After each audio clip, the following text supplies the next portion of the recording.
আলিফ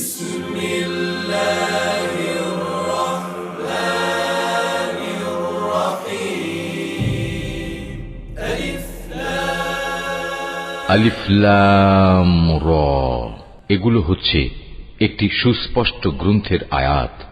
নিঃসন্দেহে আমি একে আরবি কোরআন হিসেবে নাজিল করেছি যেন তোমরা তা অনুধাবন করতে পারো। হে নবী, আমি তোমাকে এ কোরআনের মাধ্যমে একটি সুন্দর কাহিনী শোনাতে যাচ্ছি যা আমি তোমার কাছে ওহী হিসেবে পাঠিয়েছি, অথচ তার আগ পর্যন্ত তুমি এ কাহিনী সম্পর্কে ছিলে সম্পূর্ণ বেখবর লোকদেরই একজন। এটা হচ্ছে সে সময়ের কথা যখন ইউসুফ তার পিতাকে বলল, হে আমার পিতা, আমি স্বপ্নে দেখেছি 11টা তারা, চাঁদ ও সূরজকে আমি এদের আমার প্রতি সাজদাবনত অবস্থায় দেখেছি। একথা শুনে তার পিতা বলল, হে আমার স্নেহের পুত্র, তুমি তোমার এই স্বপ্নের কথা কিন্তু তোমার ভাইদের কাছে বলে দিও না। তারা তোমার বিরুদ্ধে ষড়যন্ত্র আঁটতে শুরু করবে, কেননা শয়তান মানুষের খোলাখুলি দুশমন।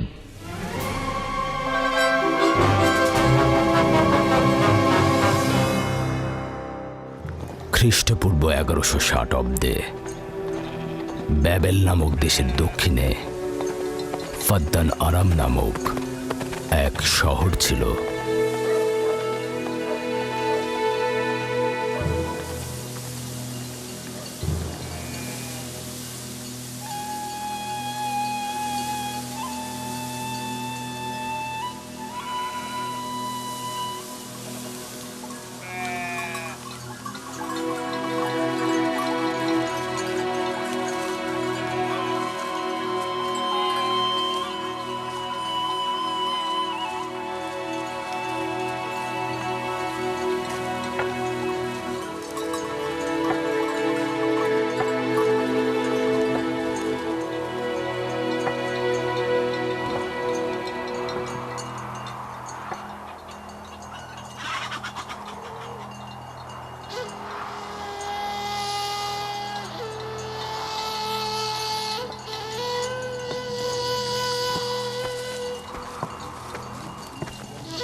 হে মহান ইস্তার, হে সকল প্রভুর মাতা, হে আমাদের দয়ালু প্রভু, আমাদের জন্মদানকারী মঙ্গলদাতা প্রভু, এই অবুঝ শিশুটিকে আরোগ্য দান করুন আর তার মা জননীকে আনন্দিত করুন।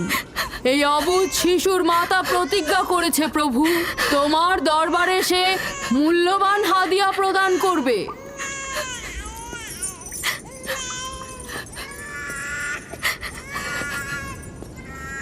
আমি মহান ইস্তারের কাছে প্রার্থনা করেছি যেন তিনি তোমার সন্তানকে জীবিত রাখেন। তুমি এখন তোমার সন্তানকে নিয়ে যেতে পারো। তুমি তোমার সন্তানকে ঠিক সেভাবে মানুষ করবে যেন সে বড় হয়ে নিজেকে ইস্তারের সেবায় বিলিয়ে দিতে পারে। আপনিও মহান ইস্তারের কাছে আমি অনেক কৃতজ্ঞ। মহান ইস্তারের ওপর রহমত বর্ষিত হোক। আপনার ওই ইস্তারের মেহেরবানিতে আমার মৃত সন্তান জীবিত অবস্থায় ফিরে এসেছে। ইস্তার মহান, তার ওপর রহমত বর্ষিত হোক। ইস্তার মহান, তার ওপর রহমত বর্ষিত হোক। মহান ইস্তার, তার ওপর রহমত বর্ষিত হোক। ইস্তার মহান, ইস্তার মহান, তার ওপর রহমত বর্ষিত। এই বাচ্চাটির মতো আমাদের সন্তানও নিশ্চয়ই সেরে উঠবে, তাই না? ইস্তার খোদা দয়ালু ও শক্তিশালী, তিনি নিশ্চয়ই আমাদের বাচ্চাকে সাফা দেবেন। হ্যাঁ, আমারও তাই মনে হয়। চলো যাই। তোমাদের এ কি হলো? তোমরা তো নিজেরাই ফেরেশতার সেজদা পেয়েছো, আর এখন কিনা নিজেরাই নিজেদের সেজদা করছো। এই পৃথিবীর সৃষ্টির সকল কিছুই ইনসানকে তাসলিম করে, আর তোমরা কিনা প্রাণহীন নির্জীব পাথরকে তাসলিম করছো। এই শোনো, খবরদার বলছি, তুমি এসব বেহুদা কথাবার্তা বলে আমাদের খোদাকে অপমানিত করবে না। আমি এই কথাগুলো নিজে থেকে বলছি না, আমি খোদা কর্তৃক প্রেরিত কথাগুলো এই কিতাব থেকে বলছি। এটি হচ্ছে আসমানি সহি কিতাব, যা আমার দাদা ইব্রাহিম নবীর উপর নাজিল হয়েছিল।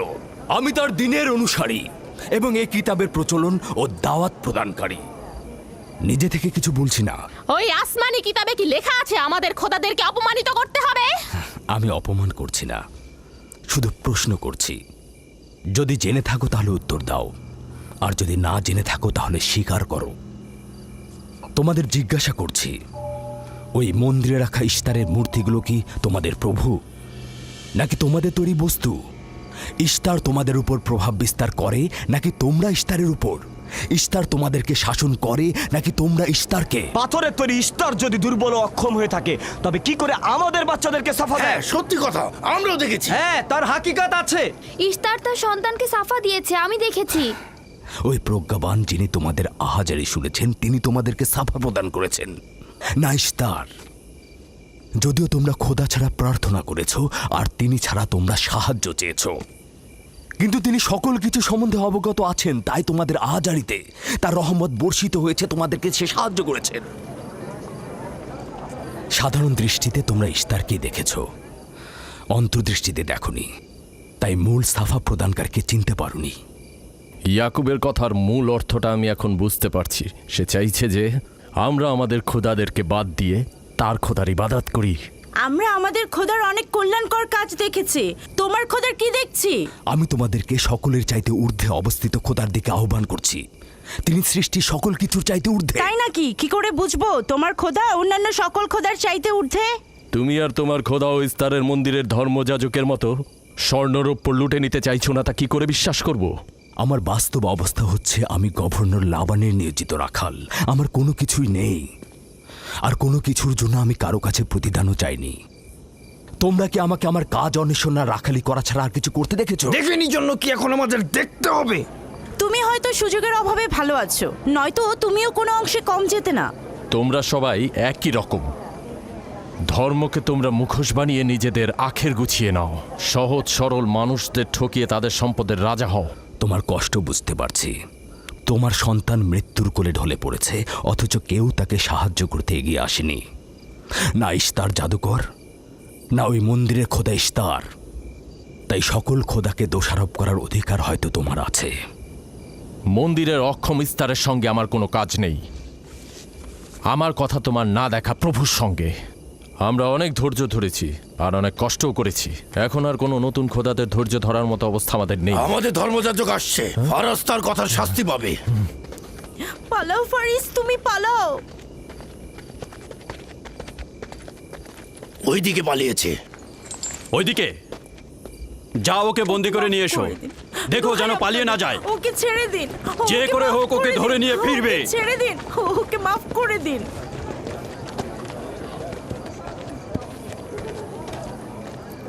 যদি শুধুমাত্র গভর্নরের জামাতা না হতে, তাহলে আমি জানি তোমাকে কিভাবে শায়েস্তা করতে হয়। মন্দিরের কোনো প্রতিনিধির সাথে আমার কোনো কাজ নেই। তোমরা সবাই চলে যাও। ইয়াকুবের কুফরি কথায় তোমরা কেউ কান দেবে না, আর কেউ বিশ্বাস করবে না। তোমরা কি কেউ দেখছো না? হ্যাঁ, এই ইয়াকুব তার কুফরি কথাবার্তার কারণে ফাদ্দানে দুর্ভিক্ষ নিয়ে আসছে।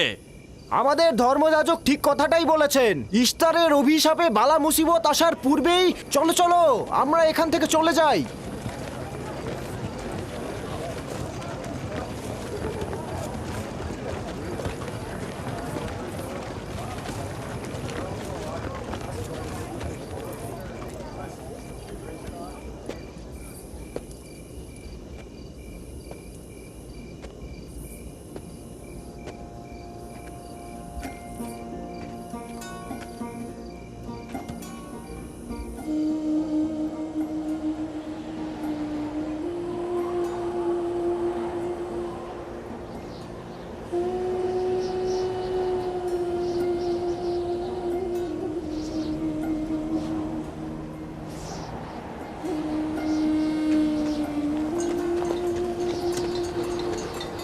যদি খুব শীঘ্রই বৃষ্টিপাত না হয়, তাহলে ফাদ্দানবাসীর সকল ফসল নষ্ট হয়ে যাবে।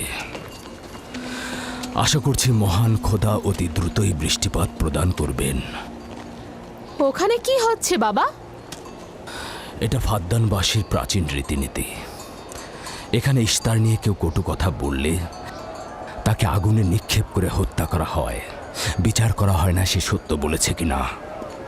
ছেড়ে দাও ছেড়ে দাও আমাকে বলছি করেছে ছেড়ে দাও আমাকে ছাড়ো বলছি হে মহান ছেড়ে দাও। ধর্মগুরু ওকে মাফ করে দাও আমাদের উপর রহম করো আমাকে ছাড়ো ছাড়ো আমার কি দোষ আমি তো কিছু করি নাই আমি কি বলেছি তোমাদের আমাকে আমাকে এভাবে বেঁধে নিয়ে যাচ্ছ আমাকে ছাড়ো শোনো, তুমি এখানে ভেড়ার পালগুলো দেখে রাখো, আমি একটু আসছি। ছাড়ো ছাড়ো ছাড়ো আমাকে এই, ছেড়ে দাও ছেড়ে দাও ছেড়ে দাও এই, তোমরা তোমরা নির্মমতা করছো তোমরা আমার উপর নির্মমতা করছো আমাদের রহম করো ছেড়ে দাও ছেড়ে দাও এই আমার কি দোষ আমার কি দোষ আমাকে ছাড়ো ছেড়ে দাও এই তোমরা আমার উপর অবিচার করছো ওই যে দেখো ইয়াকুব কি রাখাল করছো? গভর্নর লাবানের জামাতা এটা ঠিক করছো না আমাদের উপর দয়া করুন আমাদের উপর রহম করুন কাফের শাস্তি একটাই। সাবধানবাসী তোমরা যে এখানে রাখো তোমরা অবশ্যই শাস্তি পাওয়া উচিত একদম ঠিক না আমার উপর অবিচার হচ্ছে আমি কিন্তু আমাকে এভাবে অমানবিক ভাবে পড়ানো হচ্ছে এটা তোমরা সহ্য করো না তোমরা জেগে ওঠো রক্ষা করুন ওকে রক্ষা করো আমাকে বাঁচাও বাঁচাও ফাদ্দানবাসী আমাকে বাঁচাও ফাদ্দানবাসী আমি বলছি আমি কোনো অন্যায় করিনি অভিযুক্ত ফারাজ ইস্তারের শত্রু ও পাথর দিয়ে ইস্তারকে আক্রমণ করতে চেয়েছে এবং আমাদের খোদাকে অসমর্থ ও নালায়েক বলে আখ্যায়িত করেছে। ফদ্দান শহরের প্রাচীন রীতিনীতি অনুযায়ী যে আমাদের খোদা ইস্তারকে অবমাননা করবে তাকে অবশ্যই আগুনে নিক্ষেপ করে হত্যা করা হবে। ফাদ্দানবাসী তোমরা কি এরকম চুপ করে পাথরের মতো আমাকে দেখে যাবে তোমরা কি কিছুই বলবে না আমাকে এরকম অমানবিক ভাবে অত্যাচার করে পোড়াতে যাচ্ছে এই লোকজন তোমরা কি কিছু বেচারা ফারাস তোমরা কি নিশ্চুপ হয়ে সারা জীবন দেখে যাবে ফাদ্দানবাসী দয়া করুন রক্ষা করো আমাকে কেউ তো এগো একদিন আমার মতো তোমাদের কেউ এভাবে পুড়িয়ে ফেলবে ওরা তোমরা চুপ করে থেকো না তোমরা এভাবে আমাকে মেরো না আমার প্রাণ ভিক্ষা দাও আমাকে এভাবে মেরো না বেহুদা কান্নাকাটি করো না হয়তো রক্তের মূল্য পরিশোধ করো নয়তো আগুনে পুড়বার জন্য প্রস্তুত হও তাকে আগুনে ফেলো না আমাকে এভাবে পুড়িয়ে মেরো না রহম করো আমাকে প্রাণ ভিক্ষা রহম করো দাও ওকে ছেড়ে দাও হে দাও। ফরদানের জনগণ আমাকে মেরো না আমাদের রহম আমি একটা কথা জানতে চাই, তার রক্তের মূল্য কত? মূল্য কি তুমি পরিশোধ করবে? না ও নিজেই তো ইস্তারের শত্রু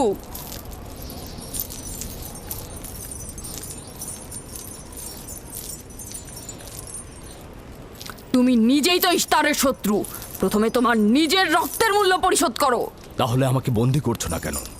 বন্দি করো। অগ্নিপিণ্ডের মধ্যে নিক্ষিপ্ত হওয়া তো আমাদের বংশের প্রাচীন ঐতিহ্য। আমার দাদা ইব্রাহিম উনিও তো একবার নমরুদের আদেশে অগ্নিপিণ্ডের মধ্যে নিক্ষিপ্ত হয়েছিলেন। এখন পর্যন্ত তুমি যে গ্রেপ্তার হওনি তার কারণ তুমি হচ্ছ গভর্নরের ভাগিনা। তার অর্থ দাঁড়াচ্ছে এই যে আমার মামা গভর্নর লাবান ইস্তারের খোদাকে অবমাননা করতে পারে কোনো শাস্তি ছাড়াই। ওকে গ্রেপ্তার করো আর ওর দাদার মতো ওকেও আগুনে নিক্ষেপ করো।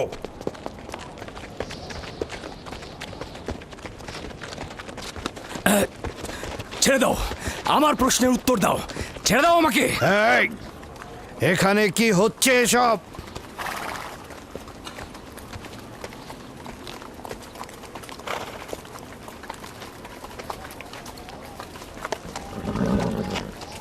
ওকে ছেড়ে দাও আর অভিযুক্তকারীকেও মুক্ত করো। ফারাসের অবশ্যই শাস্তি পাওয়া উচিত যখন ইয়াকুব জীবনের মূল্য পরিশোধ করতে চায় তখন তোমাদের কোনো অধিকার নেই ওকে শাস্তি দেবার।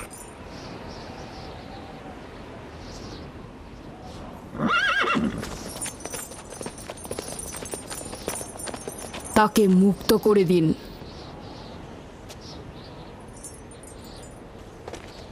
ইয়াকুব, তুমি অবশ্যই ফারাসের জীবনের মূল্য স্বরূপ 500 দিনার পরিশোধ করবে। হ্যাঁ, কোনো সমস্যা নেই, আমি এই অর্থ পরিশোধ করব।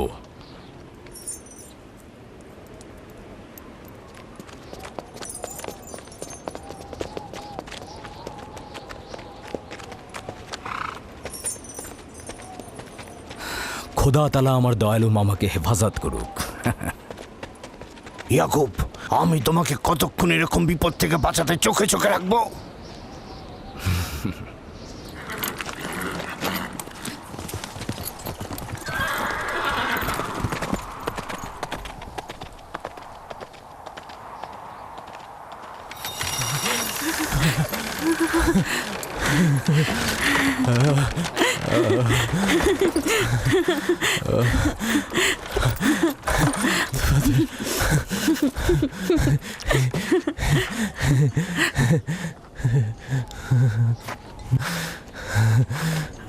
আপনি মহান, আমরা কৃতজ্ঞ, আমরা অনেক কৃতজ্ঞ আপনার কাছে।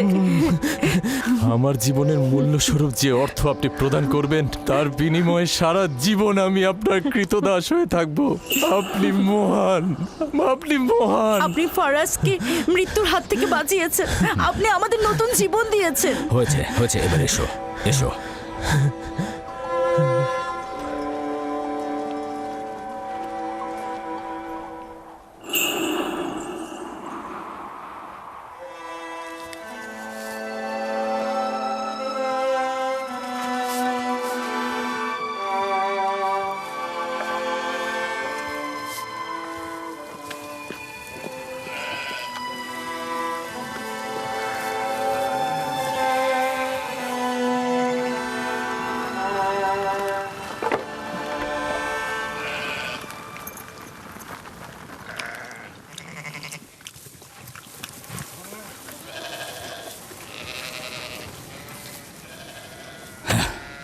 লোকটি আসলেই খুব ভালো, আসার পর থেকে শুধু কাজই করে যাচ্ছে। হ্যাঁ, বছরের পর বছর ইস্তার, ফাদ্দান ও ব্যাবলের লোকজনকে অন্যায়ভাবে কোরবানি দিয়ে আসছে। আজ তোমার পিতার জন্য আমি ও ফারাজ বেঁচে গেছি। আপনি ওর জীবন বাঁচিয়েছেন বলেই ও ইস্তার পূজা ছেড়ে এক খোদার ইবাদতে মশগুল হয়েছে। হ্যাঁ, তা হয়েছে রাহেলা। আসলে যখন সে মৃত্যুর হাত থেকে রক্ষা পেয়েছে তখনই এক খোদায় বিশ্বাস এনেছে। আমাদের মুসাফির কখন পৌঁছবে? খুব শীঘ্রই হে খোদার নবী, বেশি দিন বাকি নেই। বছরের পর বছর তোমার সন্তানের প্রতীক্ষায় রয়েছি। যদি খোদা চায় তো খুব শীঘ্রই এই প্রতীক্ষার অবসান ঘটবে।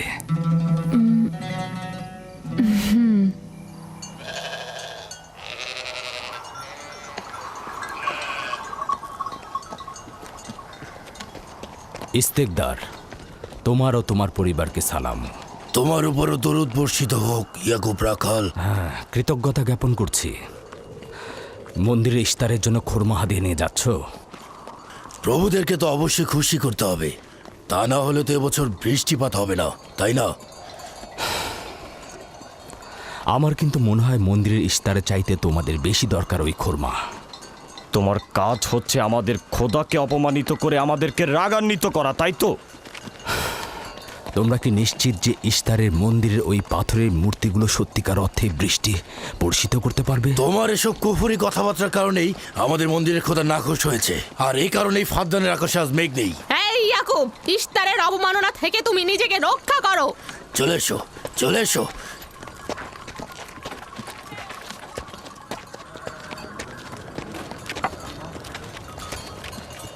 এটা তোমাদের কেমন বিবেচনা? তোমরা শক্তিশালী ও দয়ালু এক খোদাকে রেখে নির্জীব পাথরের উপাসনা করছো।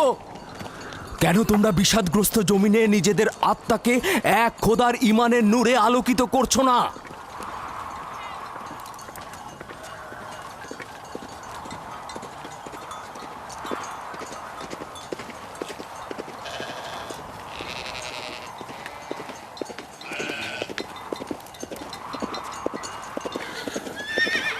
হে মহান ইস্তার ইলাহি, তোমার ফলপ্রসূ এই মন্দিরখানা তোমার শত্রুদের রক্ত দ্বারা পবিত্র করব।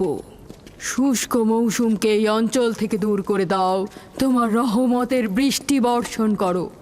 হে মহান ইস্তার ইলাহি, তোমার এই ফলপ্রসূ মন্দিরকে তোমার শত্রুদের রক্ত দ্বারা পবিত্র করব। হে মহান ইস্তার ইলাহি, এই অঞ্চলের শুষ্ক মৌসুমকে তুমি দূর করে আলী দাও। জনাব। তোমার রহমতের বৃষ্টি বর্ষণ করো।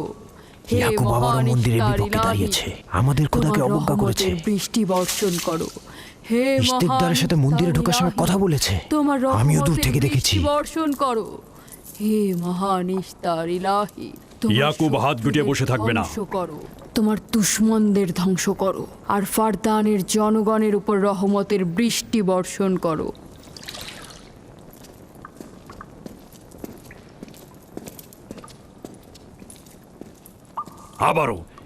আবারও শুরু করেছে।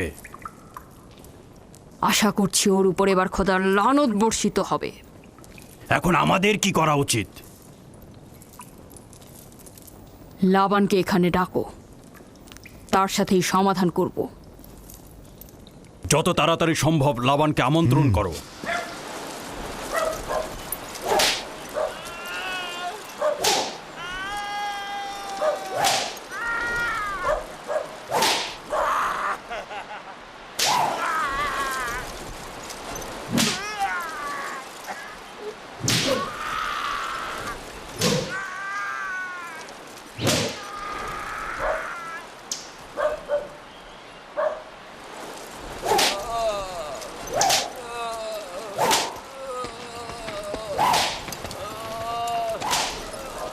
জনাবে আলী, ইস্তার মন্দিরের মহান ধর্মগুরু আপনাকে সাক্ষাতের জন্য আমন্ত্রণ জানিয়েছেন। গুরুত্বপূর্ণ কিছু? হ্যাঁ জনাবে আলী। হ্যাঁ, এবার বন্ধ করো।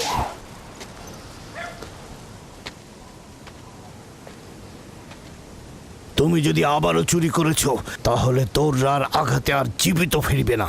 আমি কথা দিচ্ছি এমন ভুল আর কখনো হবে না। ছেড়ে দাও একে। এসো।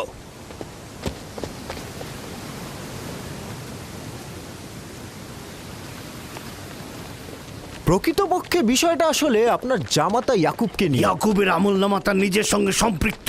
আমি উত্তরদাতা নই। না ঠিক আছে, কিন্তু ইয়াকুব তো ইস্তারকে অবজ্ঞা করে। এটা ধর্মগুরুদের কর্তব্য তার প্রশ্নের উত্তর দেওয়া।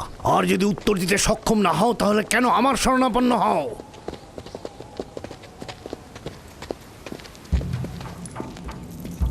খোদার চাইতেও বড় খোদা মহান ইস্তার রাগান্বিত হয়েছেন। আমি দুর্ভিক্ষ দেখতে পাচ্ছি, যা ফারদানের জনগণের জন্য শুষ্ক মৌসুম আর মৃত্যুর কারণ হতে যাচ্ছে। জনাবে আলী, আমি তার আপনি একটু মধ্যে অপেক্ষা করুন, আমি শোকার্ত ধর্মগুরুকে অবস্থা খবর দেখতে দিচ্ছি। মহান ইস্তারকে সে রাগান্বিত করেছে। এ অপমান ইস্তার সহ্য করতে পারছেন না। কেউ একজন ইস্তারকে খেপিয়ে তুলেছে। যে মহান খোদাকে অপমান করেছে, সে দ্রুতই শাস্তি পাবে। মহান ইস্তার তার বলি যাচ্ছেন। আমি ফারদানের শান্তি আর নিরাপত্তায় নিয়োজিত। আমার ভাগিনার কার্যাবলী দেখার জন্য নয়। তুমি অবশ্যই তাকে শান্ত করবে। অবমাননা করে? অবশ্যই করে। আমার মনে হয় আব্বা আপনি ভুল করছেন। সে অবমাননা করছে না, সত্য প্রচার করছে। আমার সন্তান বনি ইসরায়েলেরা কেন ক্ষমতা ও পেশি শক্তিকে মূল দণ্ড হিসেবে মনে করছে? আমি তো তাদেরকে পেশি শক্তি বা জোর করে চাপিয়ে দেওয়া কোনো কিছু শিক্ষা দেইনি। চিন্তা করো না, সব ঠিক হয়ে যাবে। খোদা মহান।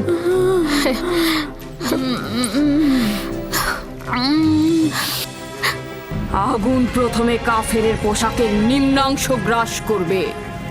যারা ইস্তারকে অবমাননা করেছে, অতি দ্রুতই তাদের ধ্বংস আসন্ন। এই লোক নিজের জন্য কোনো রহম নিয়ে আসেনি, এবং সে তোমাদেরও কোনো রহম দিতে পারবে না। সে তোমাদের জন্য যেমন দুর্ভিক্ষ নিয়ে আসছে, তেমনি তার স্ত্রী পুত্রের জন্য মৃত্যু ডেকে নিয়ে আসছে।